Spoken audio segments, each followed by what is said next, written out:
Fascist সরকার ছাত্রলীগের গুন্ডারা আমাকে উঠেই নিয়ে গেছে।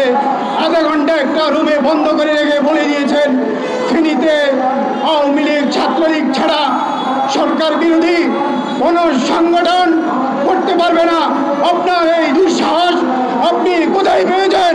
আমি বলেছি আমার এনডিএমের চেয়ারম্যান ববি আজাদের নেতৃত্বে আমি ফেনী জেলায় একটি দুর্গ গঠন করব।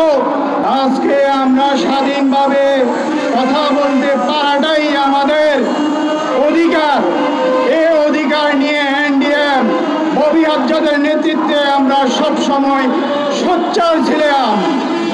আমাদের এনডিএমের নেতৃবৃন্দ সার্বক্ষণিক আমাদের জননেতা চেয়ারম্যান মহোদয়ের নেতৃত্বে আমরা রাজপথে ছিলাম।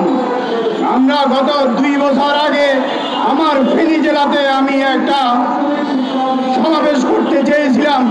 সেইখানে ফ্যাসিস্ট সরকার ছাত্রলীগের গুন্ডারা আমাকে উঠেই নিয়ে গেছে। আধা ঘন্টা একটা রুমে বন্ধ করে রেখে বলে দিয়েছেন ফেনীতে আওয়ামী লীগ ছাত্রলীগ ছাড়া সরকার বিরোধী কোনো সংগঠন করতে পারবে না। আপনার এই দুঃসাহস আপনি কোথায় পেয়েছেন? আমি বলেছি আমার এনডিএমের চেয়ারম্যান ববি আজাদের নেতৃত্বে আমি ফেনী জেলায় একটি দুর্গ গঠন করব। তাৎক্ষণিক তারা তৎকালীন ফেনী 3 আসনের সংসদ সদস্য সাবেক জয়নাল হাজারি তার ক্যাডার বাহিনী দিয়ে আমাকে নানা রকম হয়রানি অত্যাচার করেছেন।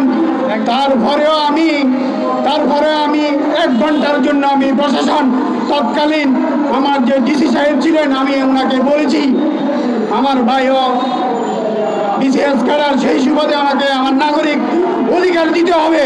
সেই সুবাদে উনি আমাকে বলেছেন রাজপথে করতে পারবেন না, আপনি ইনডোরে করতে হবে। সেই সুবাদে আমি আমার ফেনী জেলার যে 3 স্টার হোটেল ছিল একটা কনভেনশন ভাড়া করে আমি অনুষ্ঠান করেছি। আমার চেয়ারম্যান মহোদয়কে আমি উপস্থিত করেছি। আমাকে আধা ঘন্টা সময় দেওয়া হলো, বললো আধা ঘন্টার মধ্যে আপনার অনুষ্ঠান শেষ করতে হবে। আমি করেছি।